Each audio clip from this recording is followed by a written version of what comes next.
రాముడు సీతమ్మని ఎత్తుకెళ్ళినటువంటి రావణాసురుని సంహరించేటటువంటి సందర్భంలో ఎంత ప్రయత్నించినా చావడు. ఎందుకయ్యా అంటే అతని ప్రాణం అతని నాభిలో ఉంటుంది. ఆ నాభిలో అతని ప్రాణం ఉందన్నటువంటి సంగతి ఎవరికి తెలుసు? అతని సోదరుడైనటువంటి విభీషణుడికి మాత్రమే తెలుసు. అందుకని చివరిలో రాముడి చెంత చేరిన విభీషణుడు ఆయన్ని దెబ్బ కొట్టాలంటే అదే కరెక్ట్ అని చెప్తాడు. తద్వారా విజయం సాధిస్తాడు. అప్పుడు ఇంటి గుట్టు చేతో లంకకి చేటు చేసావు కదరా అంటూ రావణుడు విభీషణుడు అన్నాడు అంటారు. అలాంటి పరిస్థితి ఇప్పుడు కేసీఆర్కి కడియం శ్రీహరి వలన వస్తుంది. ఎందుకని? కడియం శ్రీహరి మొన్నటిదాకా బీఆర్ఎస్ అలియాస్ టీఆర్ఎస్లోనే ఉన్నారు. మొన్న మధ్యనే తన కుమార్తెకి సీటు, తనకి సంబంధించి అసెంబ్లీ సీటు కూడా వదులుకోవడం కాదు, అసెంబ్లీ సీటు అట్లాగే ఉంచుకుంటారు.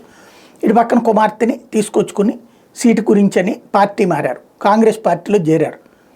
ఈ నేపథ్యంలో ఆయన కొన్ని సంచలనాత్మకమైన అంశాలు ఉన్నాయి. కేసీఆర్ భూ కబ్జాలు ఇతరత్ర వ్యవహారాలన్నీ ఉన్నాయి, త్వరలో బయట పెడతా అన్నారు. ఎందుకు?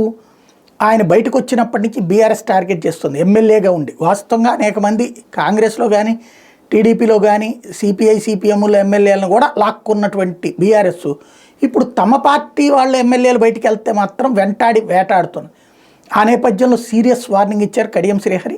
అంటే ఆయనకి ఏదో ఇంటి గుట్టు తెలిసి ఉండాలి, ఆయన ఏం ఆషామాషిగా అండవు, మంచి నాలెడ్జ్ ఉన్నటువంటి వ్యక్తి, సుదీర్ఘకాలం మంత్రిగా కూడా చేసిన వ్యక్తి కాబట్టి ఏయో డేటా సేకరించి ఉంటారు.